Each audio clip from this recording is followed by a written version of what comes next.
Well, greetings and salutations, everybody. Welcome to the John Campea Show here on my YouTube channel. I'm, of course, your host, John Campea, and it is an honor and a privilege, as it is every day, to have you guys joining me here as we talk about all of our favorite things, movies, maybe a little bit of TV show. Got a couple of big things to talk about. Today's a good day if you are a comic book movie fan. If you are a comic book movie fan, today is a good day for you and me, my friends. A very good day for you and me. We got Black Panther, had its premiere last night. The first audience had a chance to watch it. We're going to talk about a bunch of the reactions to that movie, as well as Ant-Man and the Wasp dropped its first trailer. I'm going to talk about that here in just a second. One of my favorite little horror/thriller movies, as some people call it, the last couple of years. Don't Breathe. It looks like that might be getting a sequel. I'm going to hear about all your guys' opinions on that, and I'm going to talk about it too. So here's how today's show goes. I have picked out a few topics here that you guys have sent in to me and told me you want talked about. How do you get a topic or question on the John Campea Show? It's real simple. You just email me anytime at john@thejohncampeashow.com. Make sure you put the word topic in the subject line. That way I know it's a question for the show. And as always, guys, keep those emails as short as possible. Keep them to 90 words or less. That's important, or else I'm just not even going to bother reading it, because I wouldn't even be able to fit it on the screen even if I wanted to. All right. With all that out of the way, and I got a little special announcement to make. It's not world-shaking. We got a little special announcement they're going to make here today, a little bit later on. And don't forget, guys, it is Tuesday, which means a little bit later today at 3 p.m. Pacific Standard Time. That's 6 p.m. East Coast time. It is the best day of the week. It's Star Wars Talk Tuesdays. Star Wars Talk Tuesdays is going to come up a little bit later today. Keep your eyes open for that. Okay, with all that out of the way, let's get started with the first question. And the first question today comes to us from Roger McMillan, who writes, "Morning, John. Just a couple of minutes ago, the trailer for the new Ant-Man and the Wasp trailer hit YouTube. I've been excited about this movie since I loved the original, felt very consistent with the first one, so I'm happy about it. But I thought the music choice for it was terrible. Made it feel, I don't know, weak. What did you think about it?" So, yes. New Ant-Man and the Wasp trailer is hit. It's online, which is great. I didn't realize it was coming today. So maybe they did make an announcement and it just went over my head or whatever. Maybe I knew about it and I forgot about it. But when I woke up this morning and I saw that email, I was like, what? Wait, really? And I checked, and sure enough, Ant-Man and the Wasp, the first trailer has dropped. I will say this. I absolutely was thrilled with the first Ant-Man. I thought the first Ant-Man worked great as a comedic heist movie, giving us a different kind of angle than the MCU had showed us before. Paul Rudd was fantastic in it. And, you know, and Michael Douglas, of course, in there as well as Hank Pym. I mean, the movie just works. It's just so good. Michael Pena. Oh my God, I could watch 3 movies back to back just of Michael Pena's character talking. I mean, he's been one of my favorite side characters in the MCU ever. He is so insanely entertaining. He's just so great. It's like Michael Pena, first of all, is just a great actor. And it's like he had a vision for how this character could come across. And the way he did it, not only is he totally entertaining, but you would totally want to hang out with this guy all the time. And so you put that whole combination together, and I thought it was great. One thing that wasn't so great about the first Ant-Man is a weakness that is often present in Marvel movies, which is, underwhelming villain. But whatever. The strengths of the film outweighed it. So I also, like you, was very excited to check out that first trailer. I jumped online and watched it, and I'll say this. I liked it.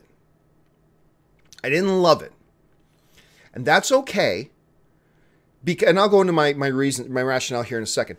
And that's okay that I'm not jumping up and down in my seat, like overly thrilled about it, is because it's all right, because it really was just a announcement trailer, if you will. Like, this is important. This is so weird to keep in mind, but think about this. Yeah, Ant-Man and the Wasp is coming. We have 2 more Marvel not just comic book movies, Marvel Cinematic Universe movies between now and when Ant-Man comes out. 2 of them. One's coming out in 2 weeks. One's coming out about 10 weeks after that. We got 2 MCU movies before Ant-Man and the Wasp. Well, this was really just an announcement trailer, if you will. It's really just a teaser to kind of just tell the world, hey, everybody, Ant-Man's back. And that's really what... And Wasp is there this time, too. And she looks great in the trailer. Some of the things I loved about it, I love, just like you said in the email, I love that it felt very consistent with the original. I loved, like, the banter, especially that one scene in the trailer between Paul Rudd and Michael Douglas. When Rudd's like, you gave her wings and blasters. Oh, I guess you just weren't able to put that in my suit. Oh, no, I could have. I love that. The banter between the two of them and the dynamic between those two characters is one of the reasons to me that the first film worked. So that was great. So it was nice seeing that in this trailer as well. I'm really looking forward to Ant-Man really utilizing creative ways to use the growth and shrink stuff. And this trailer gave us just a peek. Like, shrinking the building was awesome. Turning the van tiny to go under the other van to then expand again and blow that van out, that was great. Seeing Ant-Man turn into Giant Man with the head coming over the top of the building with all the people, that was great. So all that kind of stuff was really good. A couple things missing from it, though. Number one, I was just talking about how one of my favorite things in Ant-Man was Michael Pena. Unless I missed something, I did watch the trailer twice. Unless I missed something, I didn't see Michael Pena. And I'm pretty sure he's in the movie. But to me, that's a big missing piece to this trailer. I don't know, even though it's just an announcement trailer, I don't know how you put, not your best element necessarily, but your most entertaining element, which is Michael Pena. I don't know how you don't put him in that trailer. The other thing is, I will also agree with you, the music choice sucked. The music choice for Ant-Man and the Wasp just made it feel like la la la la la, and it's like, it felt kind of cheap, honestly. The music made the teaser to me feel a little bit more cheap. And even though Ant-Man is clearly a lighter-hearted character, you can still give oomph to him, you know? And to me, that music choice, and music isn't everything, but to me the music choice just kind of diffused any oomph you could have had. But again, it's just the first teaser. I'm not all that concerned about it. I still liked it. I mean, I watched it a couple times. I still liked it. I'm smiling when I'm watching it. But I'm not, like, jumping up and down about it like I was, say, like, with the first Black Panther trailer, which I totally dug. So it's got a ways to go. But I've got all the faith in the world in Peyton Reed. He did such a great job on the first Ant-Man. I've got all the faith in the world in Paul Rudd and the whole cast of the movie. So I'm looking forward to it greatly. But let's keep in mind, it is just the first teaser. We've got 2 more Marvel films coming up between now and when it comes out. So they're probably holding back an awful lot on what they're going to show us. But as a teaser, top notch. I get passing grade, thumbs up as a teaser. Just, you know, I've kind of become accustomed to losing my mind over the new MCU trailers, whether it's Black Panther or Infinity War or what have you. And this was good. It was good, but to me, not great. But anyway, let's see what they offer us a little bit later. All right, let's move on now to the next question. And the next question comes to us from Vanessa Lynn Jones, who writes, one of my favorite horror/thriller movies of the last few years is Don't Breathe. I thought I was going to be sick. My stomach was twisted up so bad with tension in that. My question is, I read that Stephen Lang said they are going to do a second one. Is that true? All right, thanks a lot for the question, Vanessa. And you know what? I should have had this open earlier, but let me open it right now. I know Don't Breathe made around 100-something plus million, and was only like a $10 million movie to make. But let me just double check that. Yeah, it made yeah, it was $9.9 million to make this movie. It makes $157 million at the box office. So, no brainer, right? You'd think they would do a second one. I've actually been surprised up to this point that we haven't heard any official word about a second one. But in a new interview, as Lynn Jones points out in the email, in a new interview, Stephen Lang, who of course was the villain in Avatar, I love this guy. And you know, Stephen Lang was a lot of guys' first choice to play Cable. He was probably my first choice to play Cable. Don't get me, Josh Brolin's going to do a great job as Cable. I have no doubt about that. But come on, Stephen Lang, he would have been a pretty badass Cable too. But anyway, Stephen Lang, and I had Stephen in my studio once, and he just insists you call me Slang. So Slang. So Stephen Lang says, no, don't call me Stephen or Mr. Lang, call me Slang. So Slang over here. Slang was so good in Don't Breathe, man. He made you believe some old blind man is the most terrifying shit you will ever cross paths with in your life. Because you think about it, there's something really cool when movies take something that you would never think would be threatening, and it is the most threatening thing in the world. Some old man, some old blind man who lives alone in a house. Nothing to worry about. Biggest nightmare you will ever have in your life. I loved Don't Breathe. I thought it was fantastic. And so, yeah, in a recent interview, Slang was saying, he said, yup, we're doing a second one. Now, just like the other day, we talked about Woody Harrelson saying, yup, we're doing a Zombieland 2. It used to be that if an actor said that, you can take it to the bank. I found in the last couple of years, I don't know if actors just aren't as well informed by the studios as they used to be, or if they're just more optimistic these days than they used to be. I find when an actor says, yup, we're doing another one, it's not necessarily true. Like, maybe they believe it, but it's not necessarily true. So, yes, Stephen Lang is saying they're going to do a second one. When you look at the box office results of it, $9.9 million to make, and it makes $157 million at the box office. It seems like a no-brainer that you do another one. And now you got the lead actor in the movie saying they're going to do it. It seems to make sense that they would do it. Stephen Lang is saying they're going to do it. I'm just saying I'm not taking that to the bank yet until I hear the studio say it. Because like I said, the last couple of years, more and more, it seems like more and more actors are actually a little bit incorrect when they bring up the fact that, oh yeah, this movie they were involved in, they're going to be doing another one for sure. And it's not always the case. Okay, let's move on now to the next topic. And this is the final emailed in topic of the day. And then I'm going to go over and take over some live questions. And by the way, guys, you can send in a live question to using the super chat. But I'm going to cut it off here in just a minute because we've already got a bunch of them in there. All right, let's go on now to the final emailed in topic of the day. And that is, of course, Rohan Green writes, so jealous you get to see Black Panther tonight. Well, just to be clear, this email came to me yesterday and I saw Black Panther last night. I don't know. Pardon me.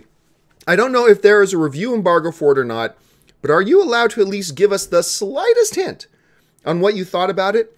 I like most MCU movies, but this is the one that's got me most excited. So tell us, Campea. All right, Rohan. Here it is. I made a little video about this last night around midnight when I got home from the premiere. Had a good time at the premiere. It was a lot of fun. And so I will basically repeat my reaction, but we're going to look at what some other people's reactions were too. Now, there is a review embargo right now until February 6th. So what I cannot do here is sit here and discuss Black Panther in depth. I can't do that. I'm not going to do that. That's the review embargo. I'm going to honor it.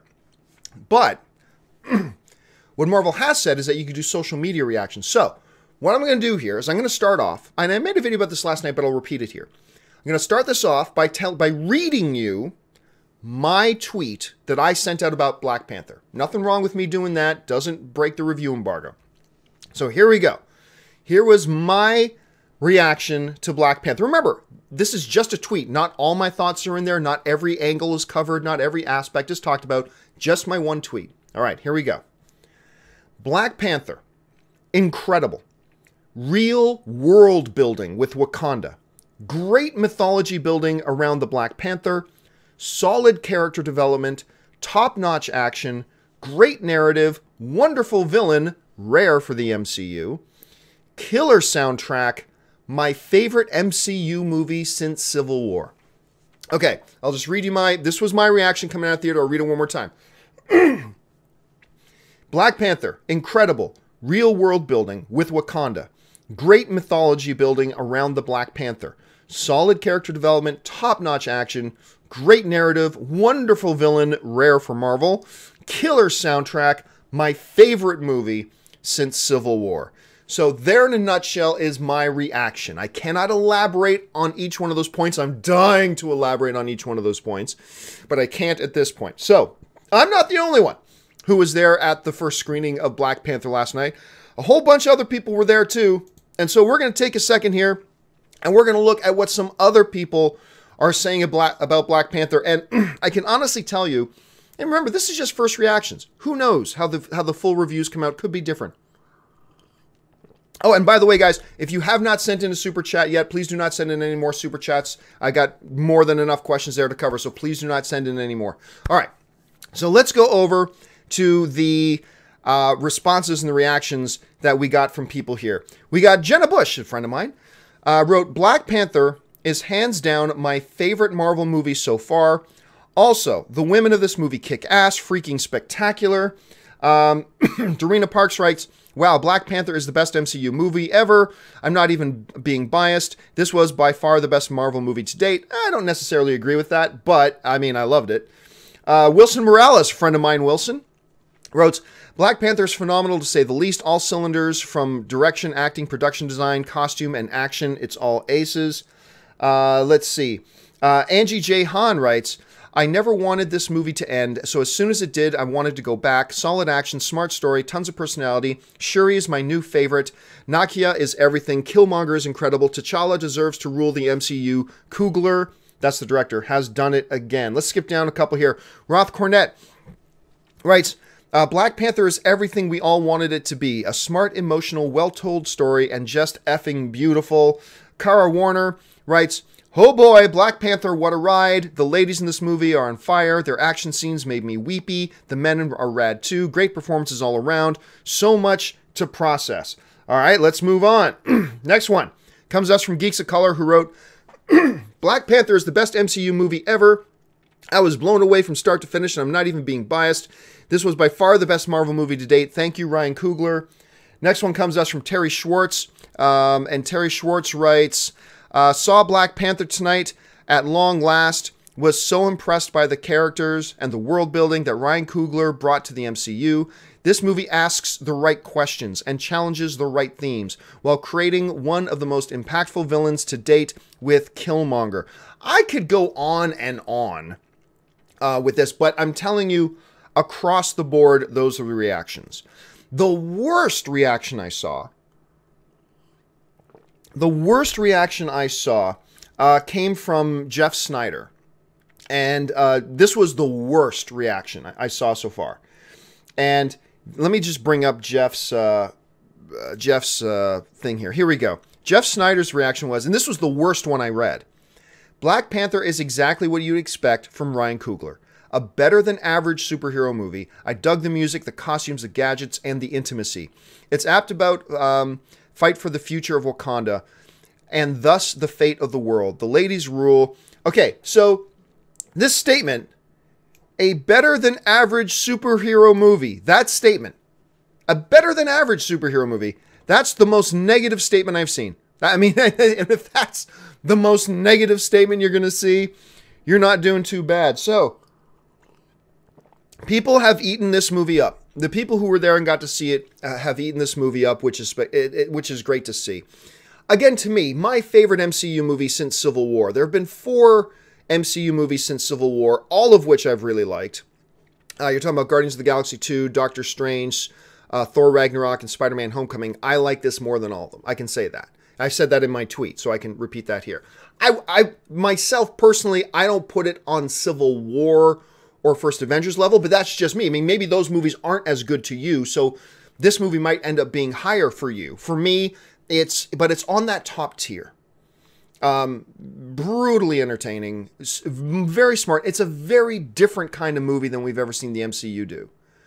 And not just because much of it takes place in Africa and it's non-white characters. That's not what I mean. I mean, thematically, it's a very different movie than we've seen the MCU give so far, as repeated in many of these tweets that we just wrote. And my box office prediction for this movie has changed. So where I'm going to be on my box office prediction for Black Panther right now is this. The initial projections, the tracking was for 120. I thought before, I think it could nudge up higher than that to around 130. Now I feel pretty confident with the word of mouth this movie's going to get that Black Panther is going to break the record for the highest opening weekend box office for a first solo movie. So the current record, box office opening weekend record for a first solo movie is Deadpool with, I think, like $137 million. I think Black Panther's going to break that record. I really do. I think Black Panther's going to... I think we're talking now 140 to 145 range as an opening for Black Panther, which is just stellar. Just stellar. So that's where my predictions are right now. Super excited about it. All right, guys. Now, I'm going to go over to the live questions, but before I do, I'm going to just make a little announcement. Okay, it's not world-shaking, but here's my little announcement.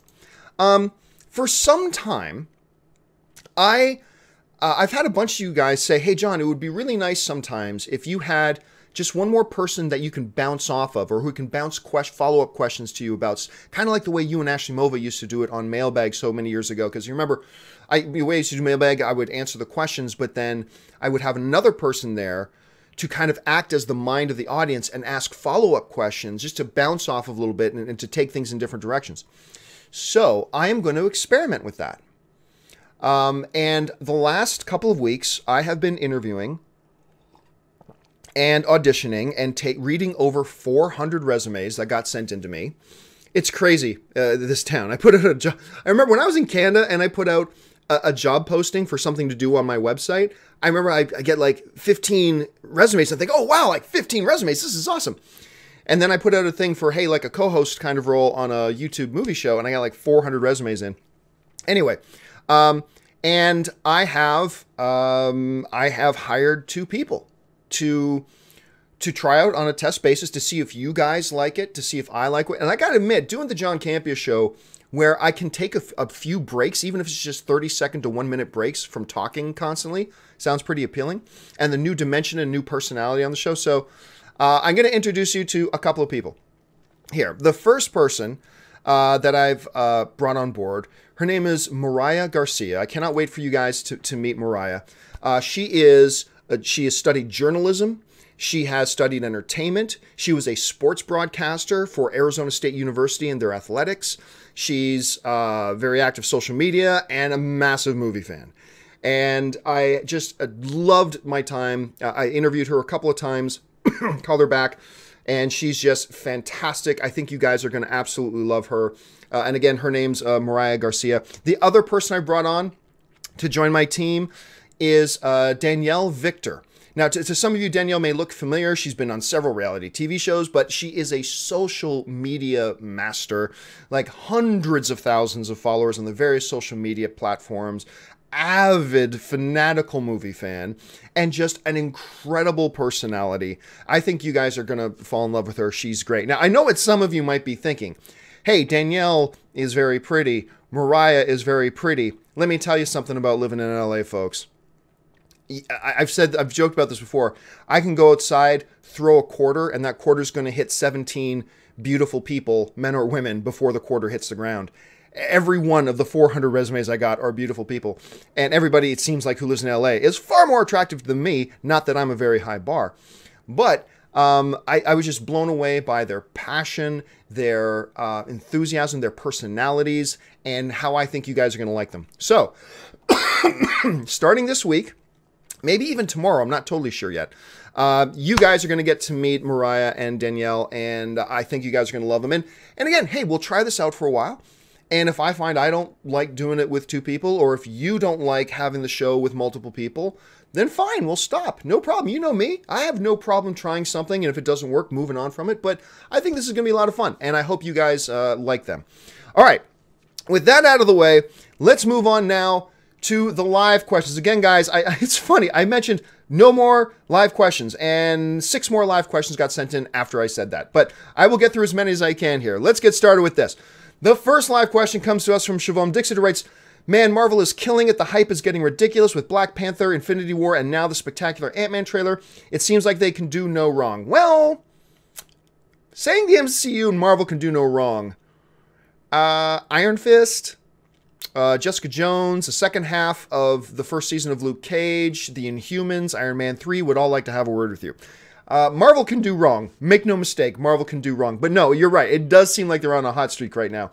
Siobhan also writes, that knife scene in that building scene, and that building scene was badass, talking about the Ant-Man trailer. And I didn't mention the knife scene. That knife scene did look really great.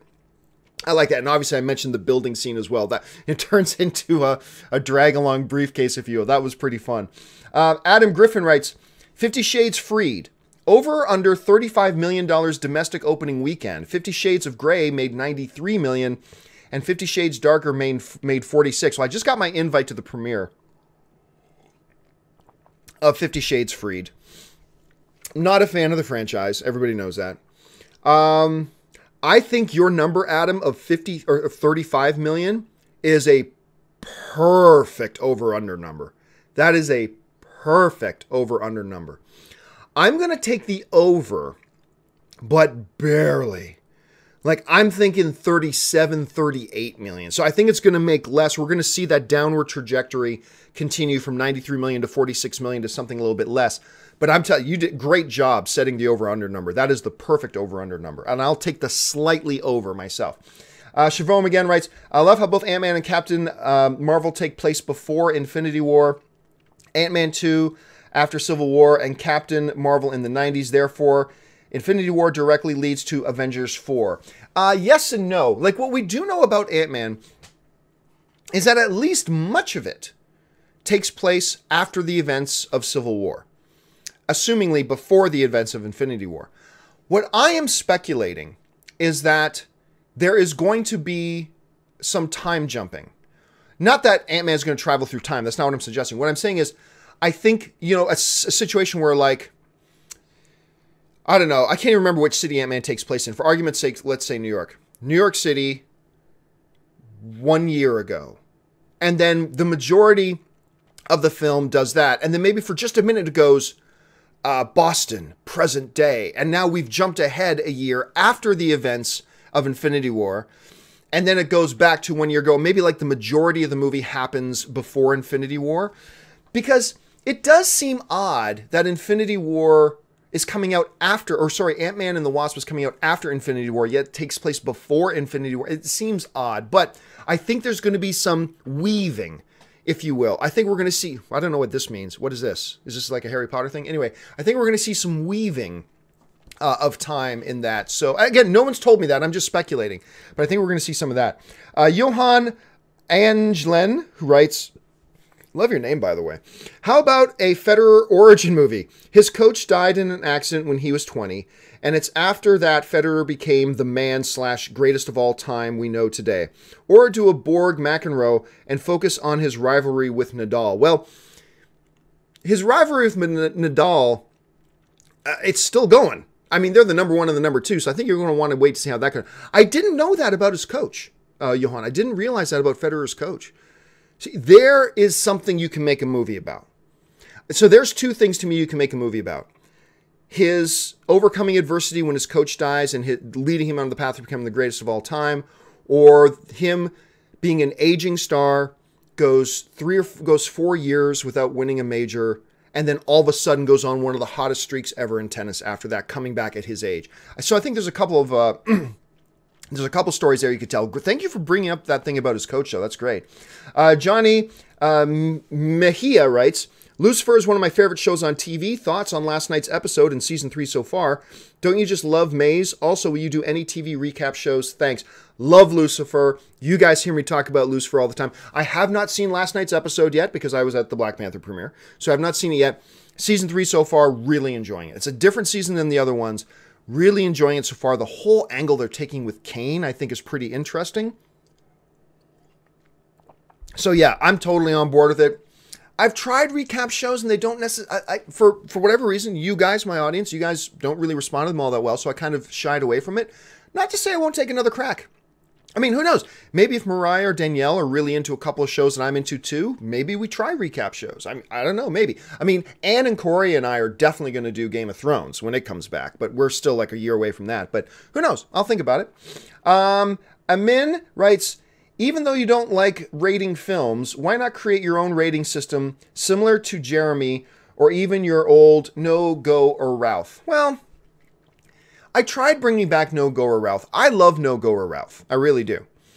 But I actually just every single day people going, I don't understand what that means. And like, when you go a year where every day you have to explain the same thing, and admittedly, that's not their fault because it does sound a little confusing. What the hell does No, Go, or Ralph mean? And you're having to tell the same story about what it means every day.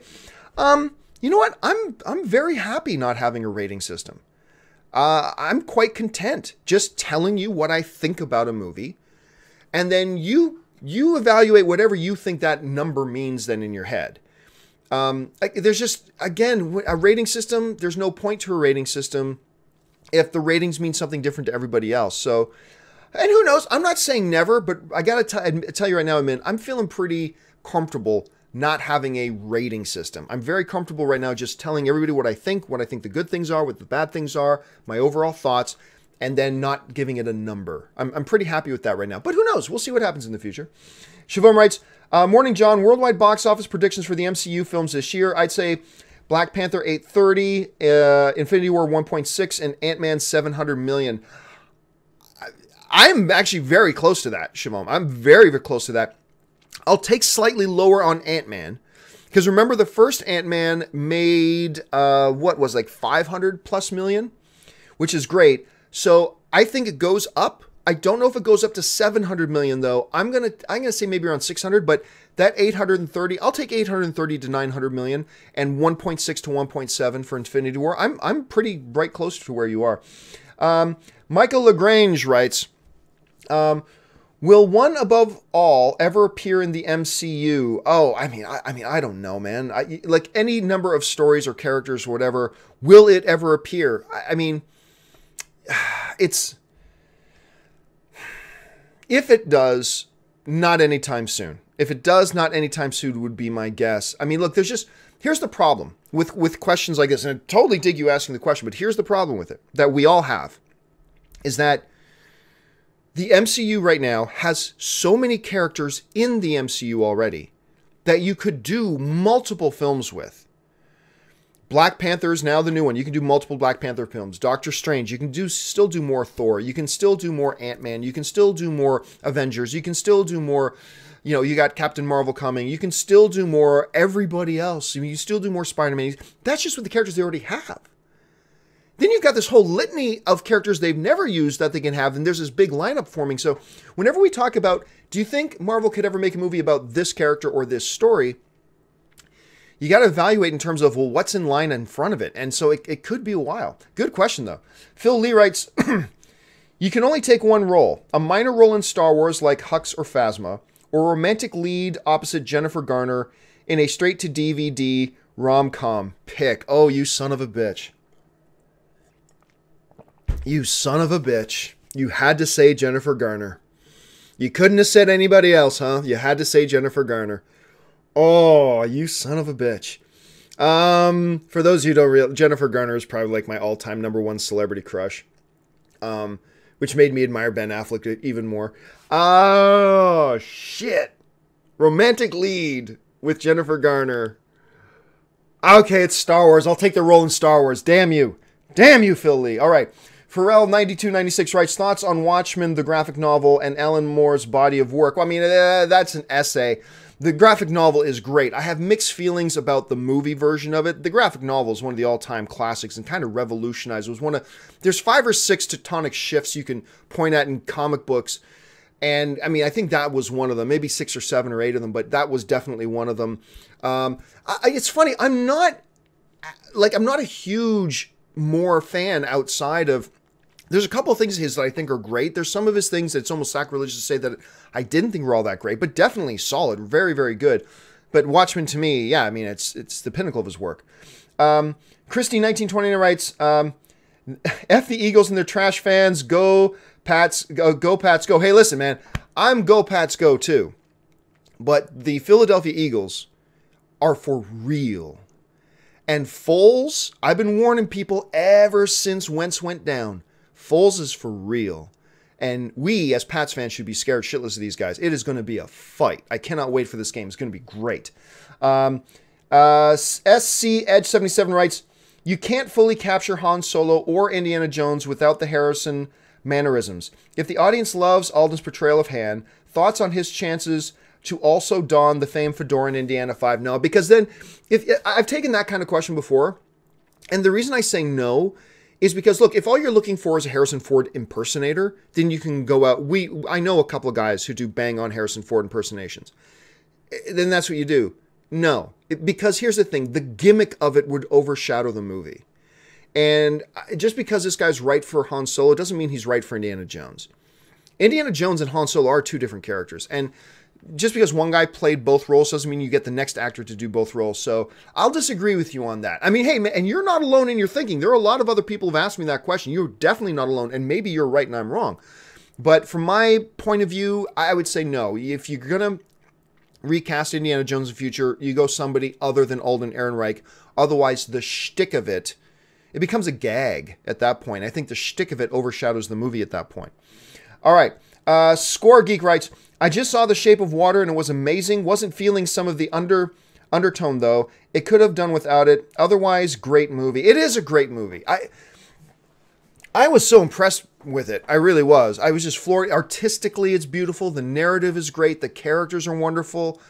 I just loved it. I love the movie. And it's not my favorite Guillermo del Toro film of all time. Probably not even in my top 2. It's probably my 3rd favorite Guillermo film.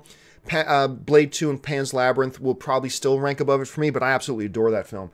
Aaron Bailey writes, hey, John, who do you think would work the best to die off in Infinity War that would aid the story and not feel cheap? Well, impossible to say, Aaron, because until we see what the story is, we can't say. I mean, for all we know, Ant-Man dying in it serves the story best. I mean, we might watch the movie and start realizing, oh, you know whose death now in this narrative would best serve this story? Ant-Man's death.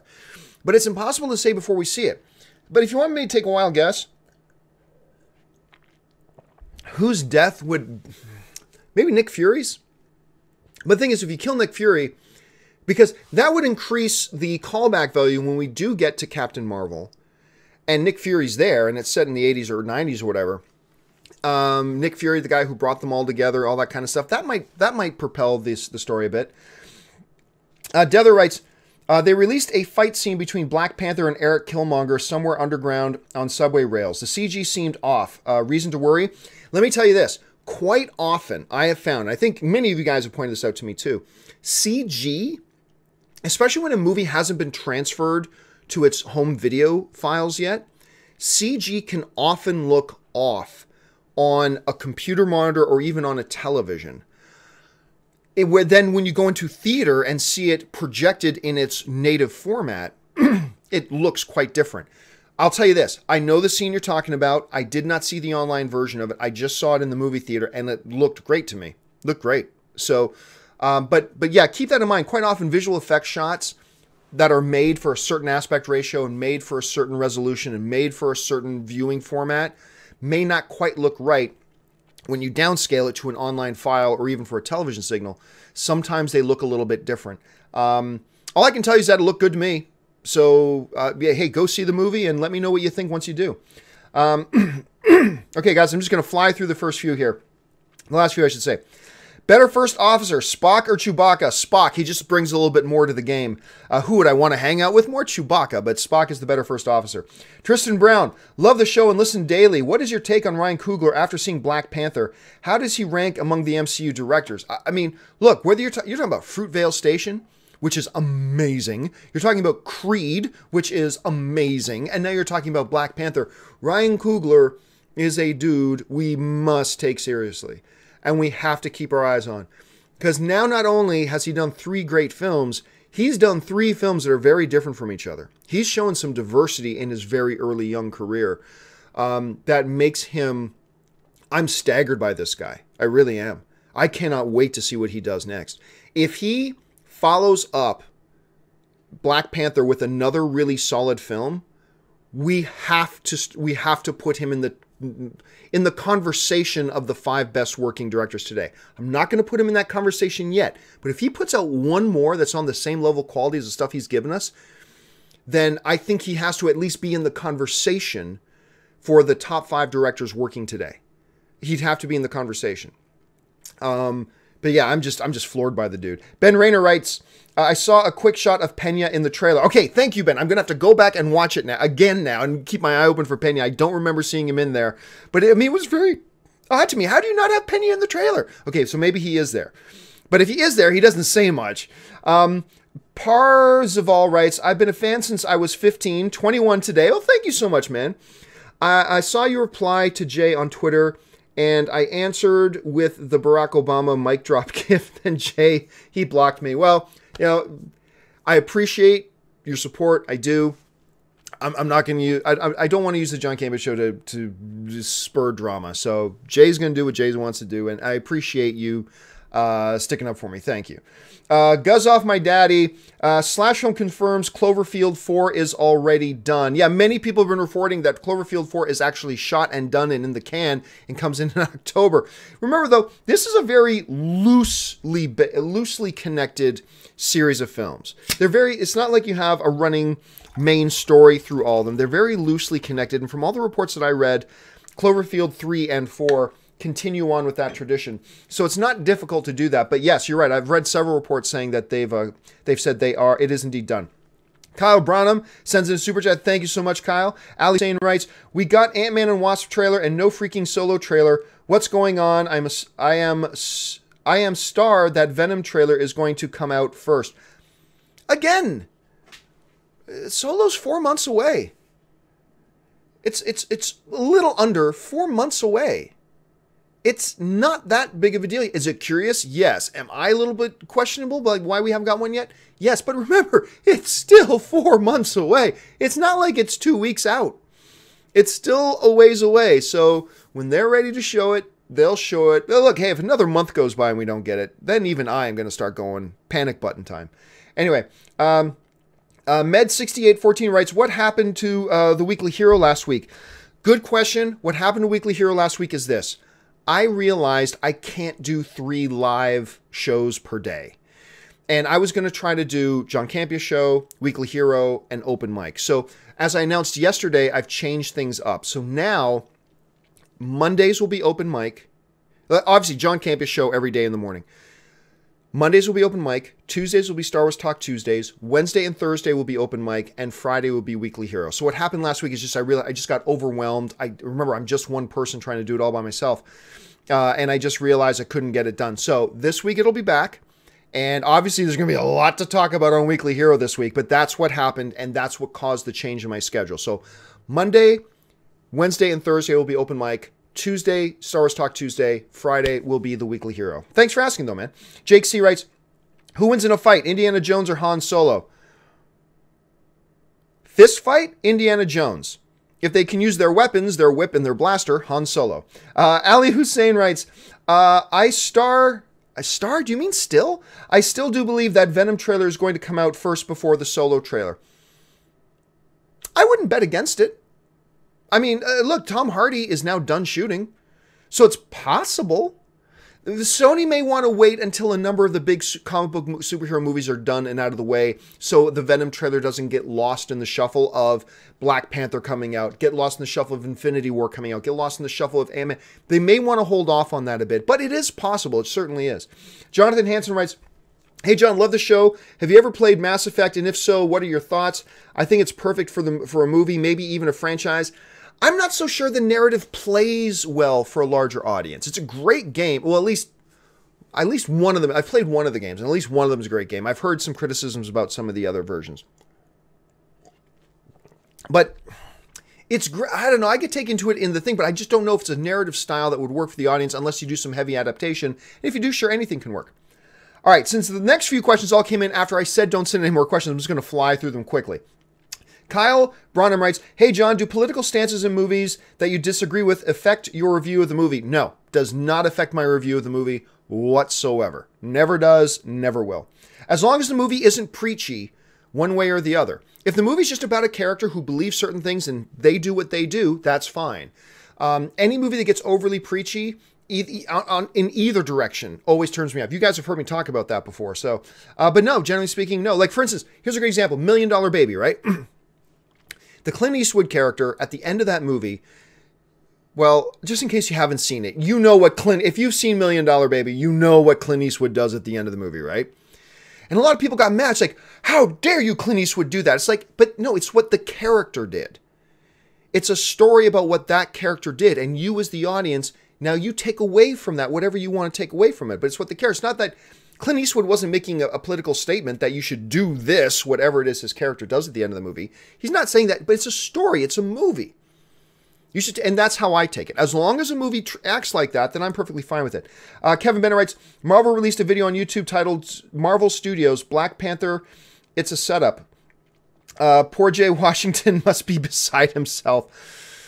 I'm not going to comment on that, but thank you for bringing that up. Justin Ward writes, think Disney releasing their Ant-Man trailer so close to Super Bowl frees up a budget for a solo trailer instead. Possible.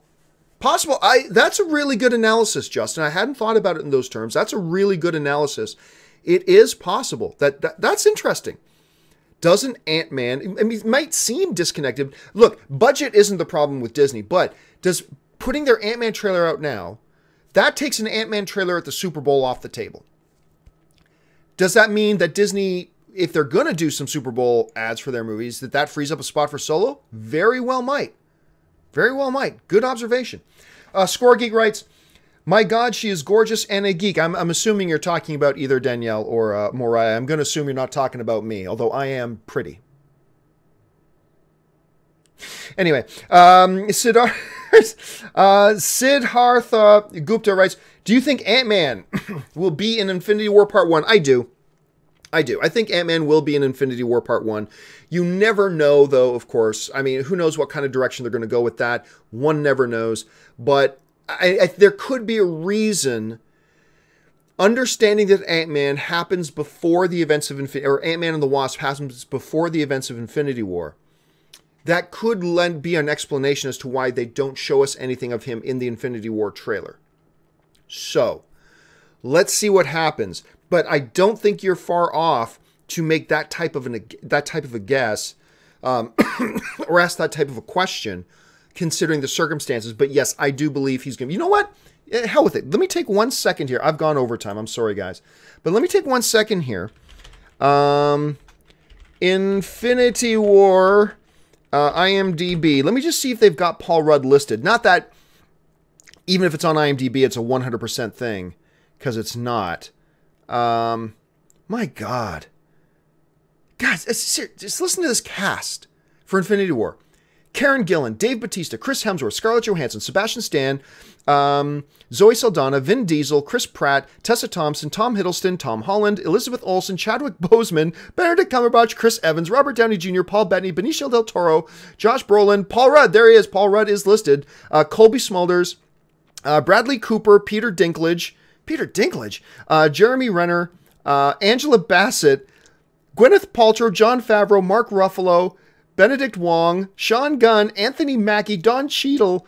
Give me a break. Everybody freaking in the world is in this movie. Anyway, okay, guys, I've gone overtime. That will do it for me, guys. Thank you so much for joining me. Don't forget, guys, a little bit later today, 3 p.m. LA time, that's 6 p.m. New York time, Star Wars Talk Tuesday. We're just going to talk Star Wars for a bunch of time. Thank you to everybody for participating in the live chat. Thank you for being here and joining me. While you're here, guys, listen, take a second, click on that subscribe button, become a subscriber to my YouTube channel. Make sure you jump into the comment section below, leave your thoughts on any or all the topics we discussed here today. Remember, guys, when you're having debates in the comment section, remember, we're all on the same team. We're all fellow movie fans, all on the same team who are just sharing our passion and excitement, even if we come at it with different points of view. That's the beauty of being film fans. So as you're debating, make sure you remember you're debating with somebody who's on your team, a fellow film fan. So make sure you do that as well. And hey, guys, listen.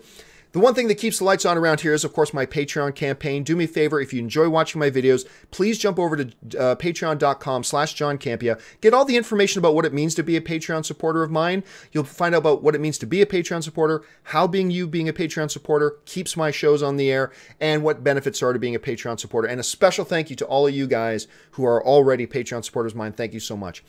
All right, guys, that will do it for me. My name is John Campea. Thank you so much for being here, and until my next video, bye-bye.